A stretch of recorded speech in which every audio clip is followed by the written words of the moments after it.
मैं हूं आशिकीन कुरैशी, आप देख रहे हैं जीपीएन 7 न्यूज। गाजा पट्टी पर बिगड़ते हालात और मानवीय सहायता में हो रही रुकावट को लेकर अब दुनिया के कई ताकतवर देश इजरायल के खिलाफ मुखर हो गए हैं। कुल 22 देशों ने इजरायल के रवैये पर आपत्ति जताते हुए संयुक्त बयान जारी किया है, जिसमें गाजा को बिना किसी रुकावट के राहत सामग्री पहुंचाने की मांग की गई है।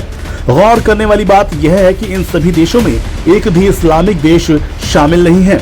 आमतौर पर फिलिस्तीन के समर्थन में खुलकर बोलने वाले मुस्लिम देशों के बजाय अब यूरोपीय और एशियाई देशों ने मोर्चा संभाल लिया है।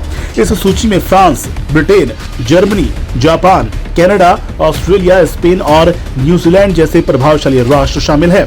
इजरायल ने हाल ही में गाजा में सीमित मात्रा में मानवीय सहायता भेजने की अनुमति दी है और कुछ मार्गों से ब्लॉकेड हटाया गया है, लेकिन आलोचकों का मानना है कि यह राहत पर्याप्त नहीं है। संयुक्त बयान में शामिल देशों ने स्पष्ट कहा है कि गाजा में लोग भूखमरी और दवाइयों की कमी से जूझ रहे हैं और किसी भी प्रकार की बाधा इस मानवीय त्रासदी को और गहरा करेगी। फ्रांस, ब्रिटेन और कनाडा जैसे देशों ने तो इजरायल को यह तक कह दिया है कि यदि सहायता रोकी गई तो वह प्रतिबंध लगाने पर विचार कर सकते हैं। साथ ही उन्होंने सैन्य हमले रोकने की भी मांग की है। इसके जवाब में इजरायल के प्रधानमंत्री बेंजामिन नेतन्याहू ने तीखी प्रतिक्रिया दी है और कहा है कि राहत सामग्री पर नियंत्रण हटाने से हमास को लाभ मिलेगा, जो भविष्य में इजरायल पर और हमले कर सकता है।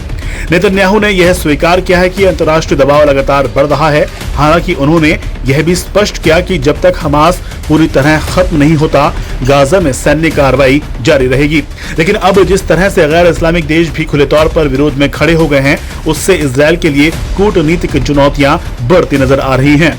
विशेषज्ञों का मानना है कि आने वाले दिनों में इस मुद्दे पर वैश्विक कूटनीति और भी तीखी हो सकती है। यदि इजरायल अपनी नीति में बदलाव नहीं करता है तो यह अंतर्राष्ट्रीय मंचों पर उसके लिए अलग थलग पड़ने की स्थिति पैदा कर सकता है। वहीं गाजा के नागरिकों के लिए भी यह समय बेहद नाजुक बना हुआ है।